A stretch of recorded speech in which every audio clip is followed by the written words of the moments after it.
Hello বন্ধুরা, আজকে তোমাদের চিংড়ি মাছের মালাইকারি করে দেখাবো। প্রথমে চিংড়ি মাছগুলো ভালো করে ধুয়ে পরিষ্কার করে নিতে হবে। ওতে লবণ আর হলুদ গুঁড়ো দিয়ে ভালো করে মাখিয়ে নিতে হবে। একটা কড়াই গরম করে চিংড়ি মাছগুলো হালকা করে ভেজে নিতে হবে। চিংড়ি মাছ বেশি ভাজলে চিংড়ি মাছগুলো শক্ত হয়ে যায়, তাই হালকা করেই কিন্তু ভেজে রাখতে হবে। তারপর কড়াইটাকে পরিষ্কার করে পরিমাণ মতো তেল দিয়ে দিতে হবে।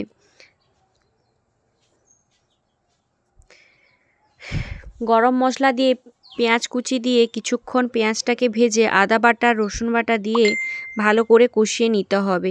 এই সময় পরিমাণ মতো লঙ্কা গুঁড়ো দিয়ে অল্প জল দিয়ে ভালো করে নাড়িয়ে হলুদ গুঁড়ো দিয়ে দিতে হবে এবং পরিমাণ মতো লবণ দিয়ে দিতে হবে। ঠিক এই সময় খাঁটি গরুর দুধ দিয়ে দিতে হবে। তোমরা চাইলে কিন্তু নারকেল দুধ প্রয়োগ করতে পারো। কিছুক্ষণ কষিয়ে ভেজে রাখা চিংড়ি মাছগুলো দিয়ে কিছুক্ষণ নাড়াচাড়া করে পরিমাণ মতো চিনি দিয়ে নামিয়ে নিলেই রেডি।